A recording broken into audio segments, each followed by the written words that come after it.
Hello, my friends. Welcome to Adda 24/7 Regulatory Bodies and SO channel. I'm your mentor Veer and I'm here with a very important session for the PNB SO Credit Officer Aspirants.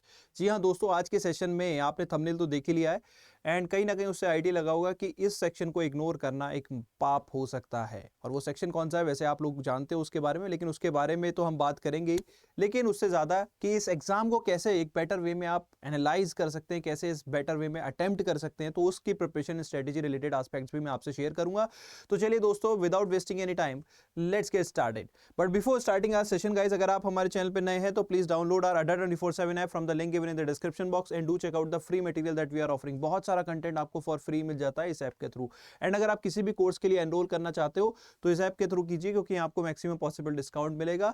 तो code use कर सकते हैं आप Y581 for maximum discount. And discount से याद आया दोस्तों, क्योंकि अड्डा का फाउंडेशन डे सेलिब्रेशन चल रहा है, तो we are offering you huge discount of 80%। जी हाँ, अभी 79 यहाँ पे लिखा हुआ है, 79। अगर आप कोड यूज करेंगे Y581 फ्रॉम दी ऐप तो आपको डिस्काउंट मिलेगा 80%। तो this is the time when you want to enrol in our course. सबसे कम प्राइसेस इसी टाइम पे मिलती हैं, तो do not miss out the opportunity, use them wisely. चलिए दोस्तों, बात करते हैं कौन सा सेक्शन है जो सबसे इंपॉर्टेंट है। देखिए, सबसे ज्यादा इंपॉर्टेंट सेक्शन जो है वो आपके सिलेक्शन का वो है प्रोफेशनल नॉलेज। एक्चुअली आपके एग्जाम के पैटर्न को इस तरह से डिजाइन किया गया है कि आपको प्रोफेशनल नॉलेज पे ही रियल एफर्ट्स देने पड़ेंगे। अगर आप इस सेक्शन को इग्नोर कर गए कि आपको लग रहा है यार मेरे तो पेपर में दो पार्ट हैं, पार्ट 1 पार्ट 2, मुझे दोनों में स्कोर करना है, यहाँ पे क्वांट रीजनिंग इंग्लिश हो गया, यहाँ पे मेरा प्रोफेशनल नॉलेज हो गया, तो ये आपकी बहुत बड़ी गलती हो सकती है। मैं आप लोगों के लिए एक सेलेक्टेड कैंडिडेट का एक इंटरव्यू भी लेके आया था जो हमारे ही अपने स्टूडेंट रहे हैं, तो हम अपनी सक्सेस स्टोरी भी आप लोगों से शेयर की थी PNB SO क्रेडिट ऑफिसर की। तो उसमें क्या था दोस्तों, उन्होंने क्लियर बोला कि मैं तो 30% अटेम्प्ट किया and that would be all. लेकिन हम सोचते हैं कि यार क्या पता पेपर ज्यादा इजी आ जाए, कट ऑफ हायर साइड चली जाए, तो आप एटलीस्ट देखिए यहाँ पे बहुत ज्यादा एफर्ट्स आपको वेस्ट नहीं करने। जितने भी सेक्शन है उसका 50% करिए 1 घंटे के अंदर and that would be all. या 1 घंटे से कम में भी अगर कर सकते हैं तो 1 घंटे के अंदर जितना कर सकते हैं करिए, उसके बाद मूव ऑन कर जाइए टूवर्ड्स प्रोफेशनल नॉलेज। यहाँ पे आपको टाइम सेव करना पड़ेगा, क्योंकि यहाँ पे 50 क्वेश्चंस होंगे जिसको करने के लिए आपके पास 1 घंटा होगा, और यहाँ पे आपको डेफिनेटली न्यूमेरिकल्स देखने को मिलेंगे जो आपके अटेम्प्ट को नहीं बढ़ने देंगे। तो अगर आपको अपने अटेम्प्ट को बढ़ाना है, अगर आपको अपने स्कोर को बढ़ाना है दोस्तों, तो ये जो सेक्शन है इसके लिए आपको टाइम सेव करना पड़ेगा। और वो टाइम सेव आप कैसे कर सकते हैं, जब आप यहाँ पे अपने टाइम को बचाएं। और उसके लिए आपको क्या करना पड़ेगा, यहाँ पे आपको कॉम्प्रोमाइज करना पड़ेगा। तो कॉम्प्रोमाइज मतलब क्वांट रीजनिंग इंग्लिश, इन सेक्शंस में जितना आता है वो आपको 100% आना चाहिए। 100% आना चाहिए। आपको यह पता होना चाहिए कि मुझे ये आता है, ये नहीं आता, तो आपको छोड़ने की प्रैक्टिस करनी पड़ेगी। आपको मॉक्स लगाने पड़ेंगे, आपको प्रैक्टिस करनी पड़ेगी। आपको ये आइडिया तब लगेगा। आप ये नहीं कि अगर आपको आइडिया नहीं, आप मुंह उठा के चले गए तो आप यहाँ पे चोट खा सकते हैं। ये सेक्शन भले ही क्वालिफाइंग है, इसको इग्नोर नहीं करना है। प्रोफेशनल नॉलेज हमें कहीं ना कहीं सिलेक्शन जरूर दिलाएगा, लेकिन इस सेक्शन को अगर आपने इग्नोर कर दिया तो आप विदाउट एनी इवेल्युएशन बाहर हो सकते हैं। तो यहाँ पे हमें एक सेफ अटेम्प्ट करने के लिए इस सेक्शन की भी प्रैक्टिस अच्छे से करनी पड़ेगी, जो पार्ट 1 ऑफ आर एग्जामिनेशन है। लेकिन इतनी टेंशन नहीं, आप बेसिक लेवल की अंडरस्टैंडिंग लो, मॉक लगाना चालू करो, प्रैक्टिस आज से चालू करो। अगर आप डेली एक मॉक भी लगाते हो दोस्तों, तो 10 मॉक के अंदर आपको आइडिया लग जाएगा कि यार मेरे को इस लेवल की प्रिपरेशन है, मैं इतना पेपर अटेम्प्ट करूंगा। तो मतलब यहाँ पे सपोज आपके क्वांट्स में 50 क्वेश्चन है, तो 50 के 50 आपको करने नहीं है। आप 20 क्वेश्चन कर दो, that would be sufficient enough. 20 question in 20 minutes, more than enough. आगे बढ़ जाओ, या 25 मिनट्स या 30 मिनट्स में। इंग्लिश आप 10 मिनट के अंदर 15 से 20 क्वेश्चन करिए, दैट 20 भी शायद मैं ज्यादा बोल गया, 15 क्वेश्चन कीजिए, that would be sufficient enough. 10 minute के अंदर इंग्लिश में आप कर सकते हैं। उसके अलावा अगर हम बात करें रीजनिंग में भी सेम चीज आप करिए। रीजनिंग में जो रिमेनिंग टाइम है उसको कम, मतलब 15 से 20 मिनट के अंदर 10 से 15 क्वेश्चंस करने की कोशिश कीजिए, that would be sufficient. But कहीं ना कहीं अगर आप इस सेक्शन में कंफर्टेबल नहीं हुए तो आप प्रोफेशनल नॉलेज के लिए टाइम सेव नहीं कर पाएंगे, और प्रोफेशनल नॉलेज में न्यूमेरिकल्स आने हैं जो आपका टाइम ईट अप करेंगे।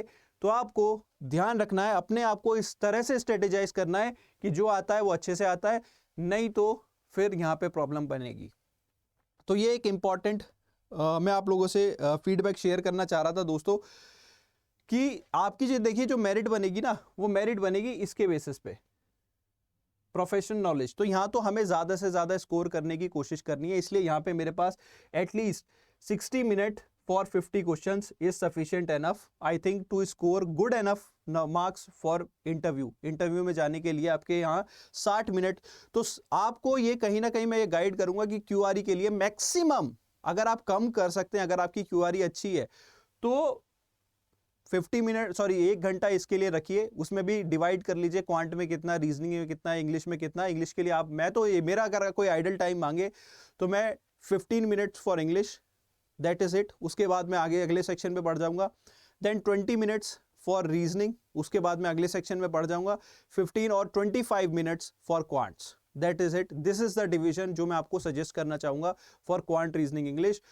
क्योंकि क्वांट्स में भले ही क्वेश्चन ज़्यादा है, कट ऑफ बहुत हाई नहीं जाती है। लास्ट ईयर भी बहुत ही रेयर साइट अगर हम बात करें, बहुत ही कम कट ऑफ गई थी।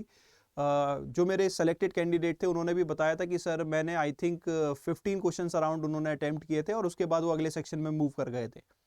तो 15 क्वेश्चंस टू 50 में से आप जानते हैं कि 1/3 से भी कम कट ऑफ रहने वाली है। बट मैं ये नहीं कहूँगा कि आप इस साल भी वही चीज़ ट्राई करें, क्या पता पेपर बहुत सिंपल आ जाए तो 15 मार्क्स ही कट ऑफ हो जाए, तो ऐसा नहीं करना है। 25 मिनट टाइम रखिए, 25 मिनट में जितने ज़्यादा से ज़्यादा क्वेश्चन कर सकते हैं उतने क्वेश्चन करिए। तो ये आदत आपको अभी से डालनी पड़ेगी दोस्त, ये आपको बाद में नहीं आएगी। तो अभी से प्रैक्टिस करना चालू कीजिए जो क्यूआरई सेक्शन है उसके लिए। और प्रोफेशनल नॉलेज के रिगार्डिंग तो आपको मैं ये कहूँगा कि ये जो सेक्शन आता है ये account dominating, because credit officer आप रहेंगे तो अकाउंट डोमिनेटिंग, वर्किंग कैपिटल यहाँ पे काफ़ी डिटेल में पूछा जाता है, प्रोजेक्ट अप्रेजल, फाइनेंशियल रेशियोज, तो ये सब चीज़ें जब डिटेल में पूछी जाती हैं दोस्तों तो वो इन डेप्थ नॉलेज हमें चाहिए होती है।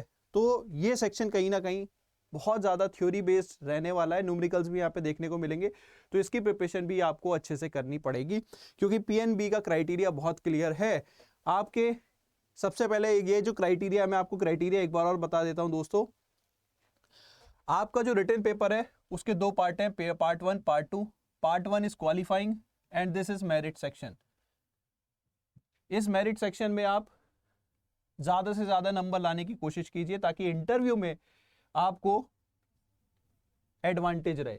इंटरव्यू में भी आपको 50% मार्क्स यहाँ पे लाने होंगे एक जनरल कैंडिडेट को। अगर उससे कम आपके मार्क्स आते हैं तो वो कहाँ से आएंगे? जब आपकी कोर कॉम्पिटेंसी अच्छी होगी, जब आप प्रोफेशनल नॉलेज में अच्छे होंगे, आपसे प्रोफेशनल नॉलेज के क्वेश्चंस पूछे जाएंगे, तो वो थ्योरी पार्ट आपने को एकदम ब्रशअप कर लेना है दोस्तों। तो इसलिए यहाँ पे मैं बोलता हूँ कि ये जो 50% है ये भी अपने को लाने पड़ेंगे।